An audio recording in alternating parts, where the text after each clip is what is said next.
So Nathan, ConvertKit is in one of the most saturated spaces of all time, email marketing.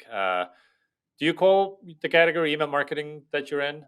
Yeah, I think it'll probably change over time, or it's developing what we would call the category. But right now, we're definitely in email marketing, and you're right. Like I think you and I could sit here and list off 25 companies, I don't know, maybe more, that are Easy. making 10, 20, 50, $100 million a year in the email marketing category.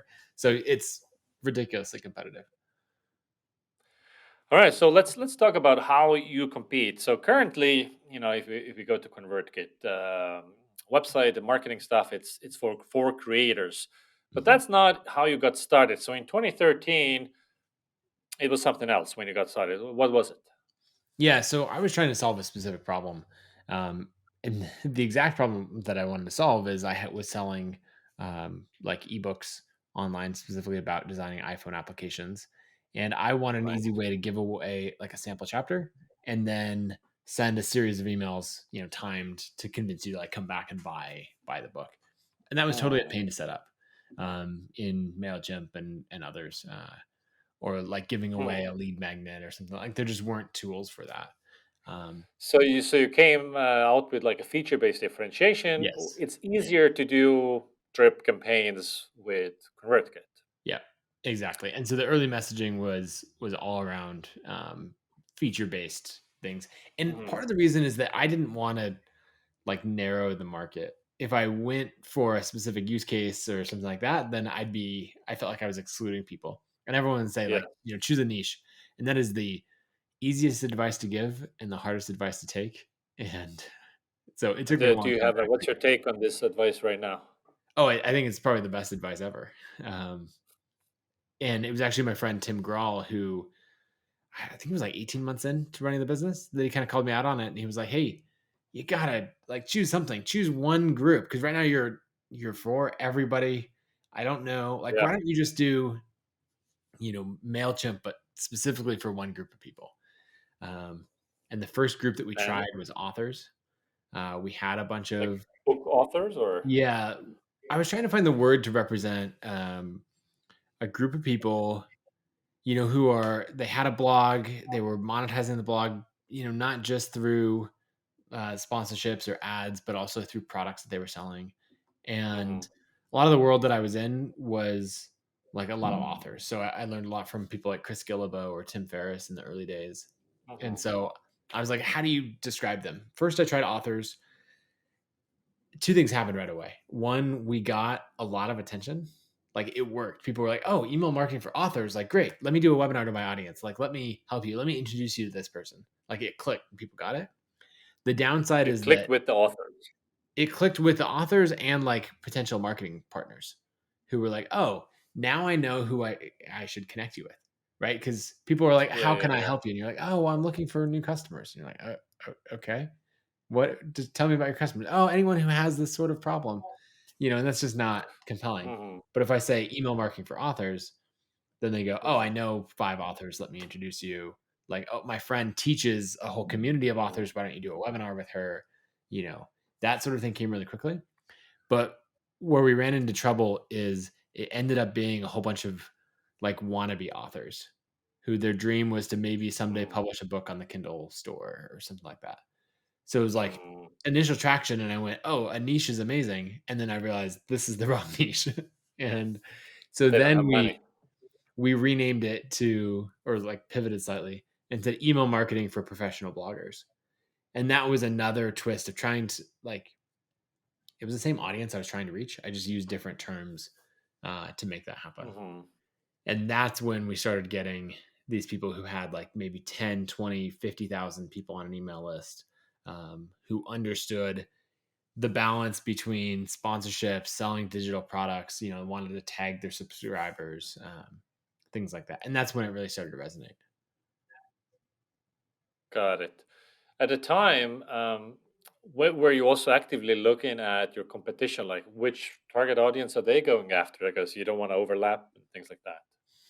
Yeah, well, the biggest competition at the time there were three. Obviously Mailchimp was ubiquitous, still Sure. is, and it was like anything that we pick will be within Mailchimp's, uh, under their umbrella or whatever, because they're just going after all of small business, and they have the market penetration. So nobody even cares who they're actively going after. It's just like I've heard of Mhm. Mailchimp, so that's what I'm going to use. Sure.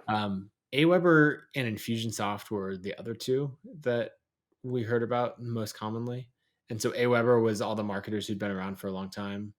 Infusionsoft was what people were moving to when they sort of outgrew Mailchimp or Aweber. Um, and so we none of them were doing market based positioning. They were all doing, Mm. either so broad like Mailchimp, or they were doing feature based positioning. And so I think we had a big advantage in going market based. And so, when did the bloggers evolve into creators, and why?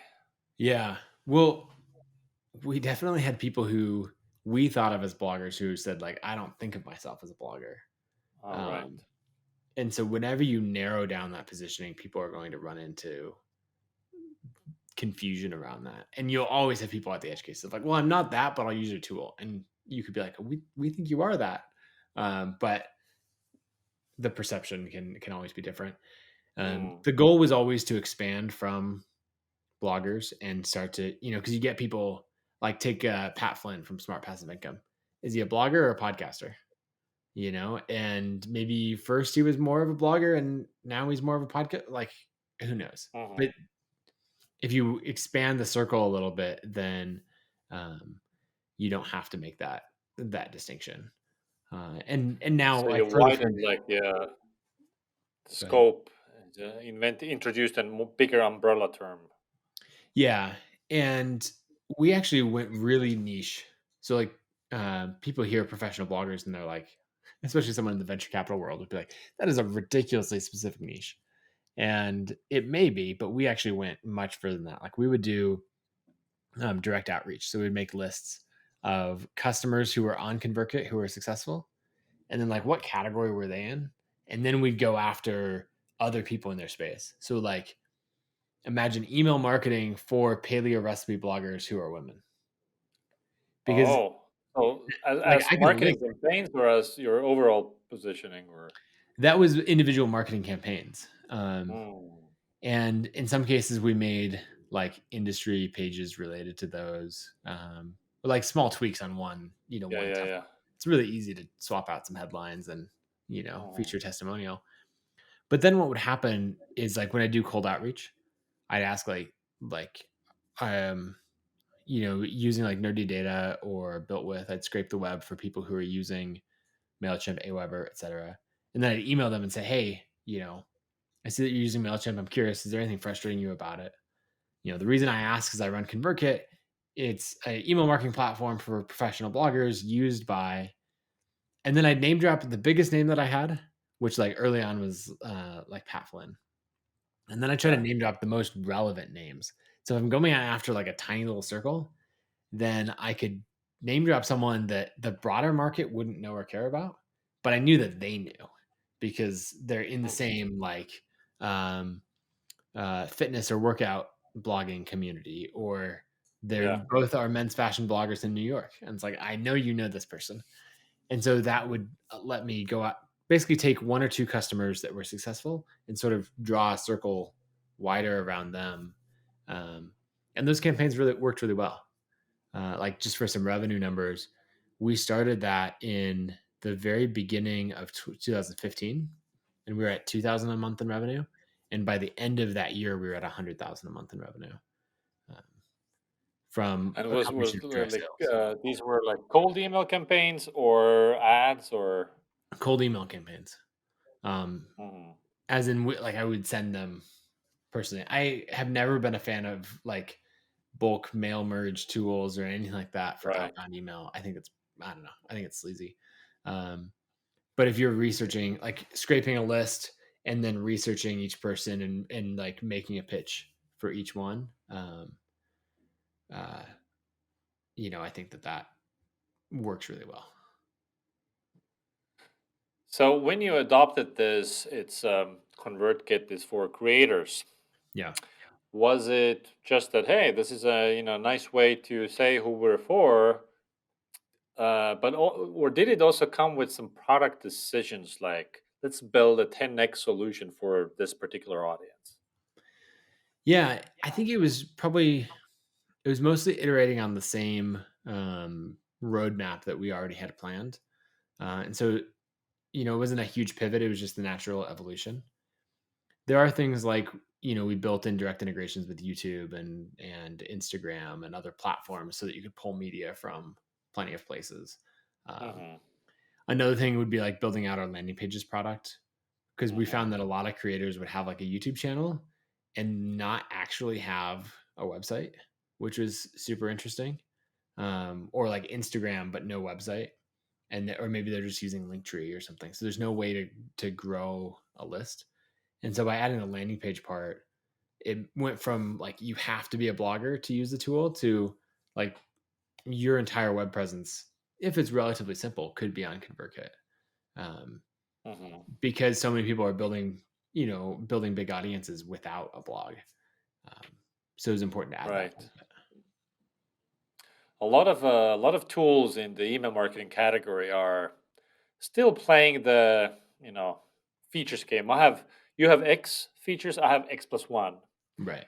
You don't play that game. In fact, I would say that you have less features than most people in this Yeah. category. So you've made some strategic trade-off choices there. Tell me about those. Yeah. Well, there's some interesting positioning that came around. I guess it was probably 2015, maybe 2016, somewhere around that time.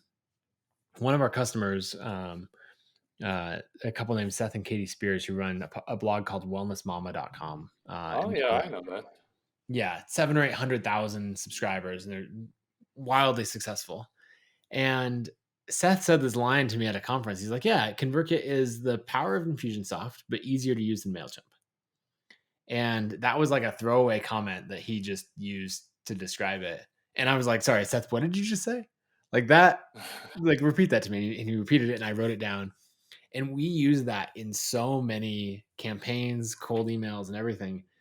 Because basically, what we were saying is like now no one cares about Infusionsoft, or Keep is what it's called now. Like it's not Yeah, yeah, growing yeah. in the Good, but it same. had the reputation that it's powerful, but the usability was a nightmare.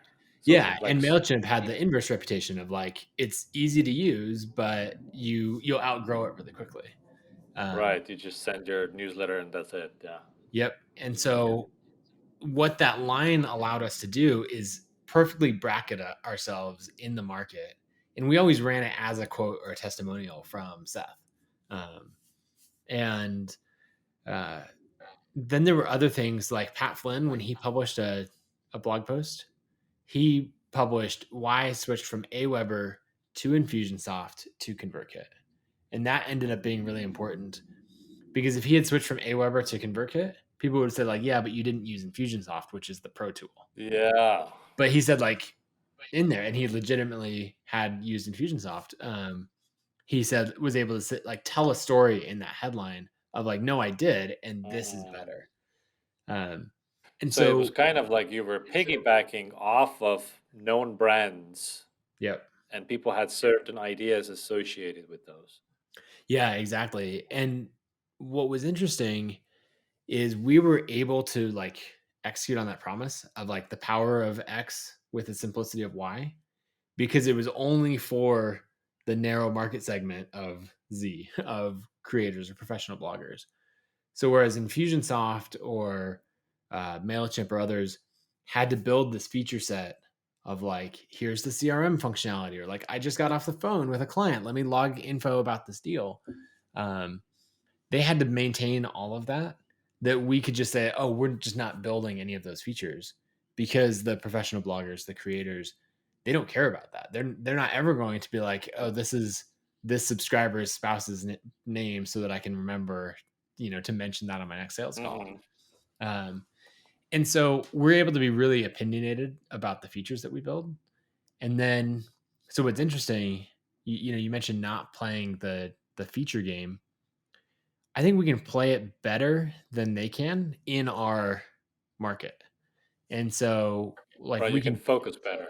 we can focus better, and so we can make something that is really compelling, and people can legitimately say like, oh, this is, I'm able to do things in ConvertKit that I couldn't do in Mailchimp, in ActiveCampaign, and in those other companies can say like, yeah, but here's all these things that you can do in our tool that you can't do in ConvertKit, and we can be like, great, Yeah, creators don't care about that's not the use case, and so we can stay focused exactly. So that's just a beautiful way to differentiate. So you double down on a, let's call it a niche, or yep. an audience that you're going after. And then in terms of features, you'll also differentiate product wise by building, let's call it a 10x solution for that, for the needs of that particular audience. Yep. When And then there you were other can really, interesting things going on, because you can run up to against the limits of a product in a few different ways. So one is you needed to have more functionality, like more advanced automation functionality, and yeah. Infusionsoft was winning in that space. And then later, Mhm. ActiveCampaign came along and did a really good job, and Drip was another one who did a great job in that space. Um, but another is like the depth, going from like a beginner creator to a really large audience. And Mailchimp, because of their scale, could always handle lists of 1 million, 2 million subscribers or more. But Infusionsoft would just straight up break if you put, like, if Mm, you tried to have more than a few 100,000 subscribers on a list. And so mm, we were able to say, like, within this group, we can support the brand new creator who's paying us $29 a month, and the Tim Ferrisses and James Clears of the world, or Wellness Mama, her sending like 500,000, 1 million, 2 million subscribers. So it's sort of like, we're not going to go broaden our features, but the features that we do have, we're going to make sure that they work at millions of subscribers. Whereas Infusionsoft was like, look, the small business, they probably think of like a plumbing company with 25 trucks or something like that as their ideal customer. It's like they're never going to have hundreds of thousands of subscribers, um, and so they're able to go broad in that small business market, and we can ignore it and go deep in the creator market. mhm. So what are some of the feature sets where that you have now further developed, besides being able to handle the deliverability of large email lists? What other choices have you made? Yeah, there's some, like, I think we're still the only platform that does this, where if you send an email and let's say we're queuing up a launch email and it goes out to 500,000 people, and you immediately start getting those replies back of like, the link's broken, and you're like, shoot, like, it's every marketer's worst nightmare of like, Yes, what did I just everybody do? has lived that. Yeah. Well, in ConvertKit, you can actually just jump in and change the link on that email. Like, you just go into the broadcast that's already been sent and you change the destination of the link, because it hits our servers first, right? For link tracking and all of that. And so why don't we just point it to the correct place that you intended to in the first place? Um, Ah, fucking brilliant. and so I think there's Yeah. things like that where, because we're so deeply embedded in this use case, and we've all done it, where you sent an email out to 20,000 people and you're like, you're getting the replies and people are like, oh, Yeah, the link doesn't work. And you're like, what do you want me to do? Like, send another, and often you do send totally. another email. Yeah. And so actually, we had a really influential creator, his manager who manages, runs the whole email list behind the scenes. They used that feature, like, made a mistake and had to use it. And just, he was raving to me the other day because he was like, it made me look like a genius, because I was getting a text from my boss, the influencer, and was like, oh no, what did we do? And it was actually the influencers. Maybe someone else should have caught the mistake, right? But he was the one who wrote the copy, so he was able to, like, I don't worry about it, like, fixed. um and that's, I think you come up with stuff like that when you focus really Mm, deeply on one, like a one audience. totally. So I understand your dedication to your the audience, the messaging, the product choices.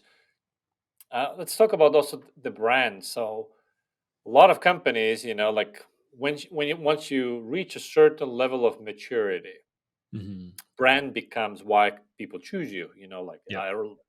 like Rand Fishkin, I might choose Moz even though he's long gone, over SEM Rush or whatever. Right. So what are you guys doing in terms of your brand? I don't know too much about it, but what I do know is that you're known for transparency. Is Mhm. that a central piece of your brand? And then what else is going on? Yeah, transparency is core for us. All of our metrics are public. You can go to convertkit.baremetrics.com and see, we're at 27.4 million ARR, like updated. Mm, It'll probably say like updated 27 minutes ago or something like that. Um, you can see our churn, customer growth, all of those things are right there. So transparency is big. I think probably the thing that we emphasize the most is like our mission is that we exist to help creators earn a living. And so it's this like deep care and passion for the creator industry. mm. And so a lot of our marketing is around storytelling, and is around like elevating creators, whether it's a case study or um, Stories of your customers. stories of our customers, exactly, and not just like here's how they use ConvertKit. There's some of that, right? Yeah, That's practical, but like I happen to have sure. on my desk like, well, here's two versions of it. Like we did a coffee table book called "I Am a Blogger," and then the next like volume two is "I Am a Creator," and it's just like in-depth stories on, um, you know, on all of these customers, how they're earning a living, how they're running their businesses. And so in all of our like as you go through the homepage of ConvertKit, you'll see it's all individual creators, rather than um, like screenshots of features. And so it's very storytelling driven. A line that I don't know that we'll actually use this in marketing, but like your favorite creators' favorite marketing tool of Mm, positioning things around getting the people that you follow and think of as influencers and all of that, right, right, right. using the platform and loving it. And then when you're like, hey, what tool should I use? Like, for example, if you're a musician and you're up and coming, you're like, oh, what should I use? And it's like, oh, well, Tim McGraw uses ConvertKit. Um, and so Right. then people go, oh, well, if it's good enough for Tim McGraw, it's good enough for me. And so really taking Mm, that like brand storytelling, like creator driven approach to everything. hmm Oh, that's great. The transparency part, are you able to, I don't know, quantify is maybe the wrong word, but because it's brand, but are you able to speak to some, tangible benefits that have come out of that, and also maybe some of the negative stuff? Yeah. So people always ask like, should I put all of my metrics public? Is that a good idea? Should I be that transparent? And I think if you're doing it for the benefits, then you shouldn't. It's not worth it. And I actually had a few good friends, who trying to remember what conference it was. We were in San Diego, so it's probably like Social Media Marketing World or one of Hmm those events that we were all in town for. And two friends like we were at a dinner and they like had an intervention basically. They're like, Nathan, like that was great up to 50,000 a month or 200,000 a month in revenue, but it's time to Yeah, take down the public metrics. Like we know your competitors as well, and they love your public metrics page. And I've had people tell us like, hey, yeah. thanks for that. It's really helpful to see how your webinars are performing. Like like it helps shape our strategy. Uh, and I think they're right. Like it's not worth it from that side of things because you're putting a lot of hmm info out there. I think of it from the mission side of things. Like we exist to help creators earn a living. Often that means, bloggers, podcasters, musicians, but I mean like startup founders and SaaS companies as well. And so I want it out there where someone can go to our public page and they're like, oh, I'm at 20,000 in MRR and I'm really struggling with churn. And everyone's telling me that my churn is crazy high and I'll never grow a meaningful business. Let's look at what ConvertKit's churn was when they were at 20,000 a month. Oh, ConvertKit had high churn then. Oh, okay, maybe I can see a path forward. Or how long did it take to go from 100,000 to Mm, 500,000 in MRR for ConvertKit? What can I see about the whole picture of their business? And so that's why it's important to me. It's like leaving breadcrumbs and not just like the random ones in a press release every 18 months as you're trying to piece yeah. together a story, but like you have all the data that I have, and my hope is that it'll inspire founders, give them tangible, like concrete details, um, help them make comparisons to the right type of business. Because everyone will say like, oh, at 5% churn is crazy high. Churn should be 1% because X publicly traded company has churn at 1%. It's like, one, you should look at how they're defining it because they're probably doing something like slightly not shady, but very Hmm. custom in how they define Sure. churn. And two, it's like their enterprise and Hmm. you're, like consumer focused or whatever else. And so, yeah, I like to put as much information out there as possible because I want to help through the tool that we're selling, but then also the story and the data. Was that a decision from like day one? It was like in your DNA, or did that come later? It was from day one. The most useful blog posts that I've ever read were ones that had concrete numbers in them. So a couple quick examples. Chris Gillibo had this ebook that he put out for free called 279 Days to Overnight Success, which I just love the title. Chris has always been amazing with titles. Um, and he talked about his journey of going from $0 in revenue to basically 5,000 a month, so 60,000 a year in revenue from his blog. And that was an example of like, oh wow, you can, like, a regular person can pull this off. It was sort of that, like, Mm. now someone would say like the creator middle class. Um, or another example is Jason Cohen from WP Engine. Um, on his blog, uh, there were two people, Sasha Grief and Jared Drysdale, who both launched ebooks on the same day on Hacker News, which was I totally remember that. Yeah. yeah, and it's like total coincidence. They did not know about each other or anything like that. And they had two vastly different pricing methodologies, but Hmm. they came to fairly similar revenue. I think Sasha made like 7,000 and Jared made like $9,000 in 48 hours, back in 2012. Yeah. Um, and those blog posts to me were like, whoa, like a regular person, not just like the Jason Frieds or Tim Ferrisses of the world, but like a regular person can do this. Um, and so from then on, I always thought of it as like paying it forward, with sharing my numbers. So when I launched my own book, like the very next day, I published a blog post about like, here's how much it earned. And then I actually went back on Jason Cohen's blog like a year later and said, and like did my own version as to why I thought my pricing methodology was the best of both worlds from theirs.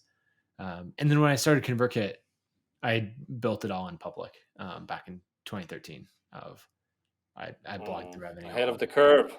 Yes, exactly. Now it's like a meme of building in public or something. Now it's like, you know, I mean, I'm sure a lot of people mean well and are doing it right. I don't see all of them, but a lot of it is just public masturbation. It's like, look at Right. me, how much money, how we're everything is great and we're growing and everybody loves us. It's no, it's not. Yeah, You know what's interesting with companies is you often end up with the very early days. The numbers are so small. It's like, oh, 2,000, 5,000 in revenue or something. People are willing to share those numbers. yeah. And then at the top end, when companies go public, they have to share the numbers. Hmm. And so you end up with a lot of information here on Hmm. S1s, and then a lot of information at the very beginning. And the whole middle part of the journey is just opaque. There's nothing about it. You That's get like a right. funding announcement or like, oh, Zapier is valued at $4 billion or something, like little bits in there. And I just always felt like I want to Right, tell the right. whole You have to story. eyeball it by employee count. Yeah. Right. Yeah. And, employee count, by the way, is the worst. Like, everyone is weirdly obsessed with that number, and because it's if I ask you how well is your business doing, it's like socially taboo slightly for you to say like, oh, we're doing X revenue, and so we Yes. approximate for employees. We're like, oh, we add another 50 employees or something, or we're going to double headcount by the end of this year. Is the way of saying like we're growing really quickly. But then you end up Hmm. optimizing, like subconsciously optimizing for employee count. Totally. And so I found Hmm. that if I just say, if you're like, how's business going? I'm like, great. We're at 27 million. We grew 30% over the last year. Then I'm just telling you the numbers that I'm actually optimizing for rather than like proxying at something else that I don't care about. For sure. There's Right. also a really amazing article written by Oren Hoffman. He's Hmm. the founder of Watagraph. And I think it was called something like the new status game for companies is fewer employees. So it's like, the less the better. Like do more with less. Yeah, That's what you should brag about, not like I have a lot of employees. I'll have to read that And article. yeah, I'm I definitely on agree. that train.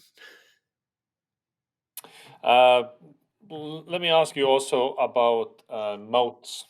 So Mhm. what kind of moats? So brand obviously is a moat, and the transparency there is, it's hard to out transparency you. But what other moats are you building? You know, I don't spend a lot of time thinking about moats, and I don't Hmm. know if that's just because I never came from like a traditional business background. Um, Email is an interesting space in that it's painful to switch tools, and that both helps us and hurts us. Uh, Right. it hurts us in getting people to move over to us, right? Because all these people are building, like a lot of creators are starting on Mailchimp or somewhere else. Hmm. So that was an important thing to have, like a concierge migrations team who will do the whole switch for you for free. That's done really well for us. But it does serve as a moat on the other side of people are hesitant to leave in that Yeah, way. the switching costs is definitely Yeah. moat. So that's high. Um, so we're definitely doing things in order to increase, uh, like to become useful in more and more areas. So like a year ago, we launched, or not even a year, 9 months ago, we launched ConvertKit Commerce. So you can sell digital products and coaching and ebooks and songs and all of that directly through ConvertKit rather than through a third party. Um, and so that brings people, like keeps more of it on the platform, makes it easier to set Hmm. up. Um, we can also control that experience, and so we just got a lot of complaints about the third parties that we were recommending, and so it's like, okay, let's bring that in house. Yeah, And so I think that is going to turn into more of a moat, especially because then we're the tool that people are using to earn money, not just spend money on paying for your $50 a month for 3,000 exactly. subscribers or whatever. You're actually earning that money, and like the bills don't technically cancel each other out, or like in practice, but um, it has that feeling. But Hmm. otherwise, I don't spend a ton of time thinking about moats. Maybe I should. Maybe. Have you read Seven Powers, the Yes, book? yes, I Ah, read it last fall. that was when I was like, oh, I'm not thinking enough about moats. And if I don't have any moats, I mean, I should definitely be able to. I should be building, a moat or two actively. That it's a goal Right. that by 2025 I'll have this moat and whatever. Yeah, so I would say, they're the ones that we have, right, around switching costs, quality of the product, customer experience, that kind of thing. But I would say Hmm. brand is probably the one that we're most actively building. If you look Yeah. at where we're investing in the community, and just things like we're a 64-person company and we have a full-time in-house filmmaker. That's where we're really All investing right. in Yeah. storytelling and So brand. is that reflected also in your marketing? Are you like out marketing others through better creative or? I think that's the idea. Who knows if it's working? Like, Hmm. I want to say that it's working, but in practice, I'm not quite sure yet. I think we're creating better marketing than other people, but I think probably other companies are still better at getting it in front of the target market. You have stated publicly that it's your goal to get to 100 million ARR. So how are you going to get there? What kind of bets are you making? That you said 27.5 mil now, so quite a ways to go. So what are you betting on? Yeah. Um, well, like one big bet that we launched early last year, is moving to a free plan and a freemium model. We were always paid up front. And basically, the idea with moving to freemium is that people would be able to just start on ConvertKit and grow rather than starting on Mailchimp or some other platform that was free Hmm. and then later graduating from that platform to ConvertKit.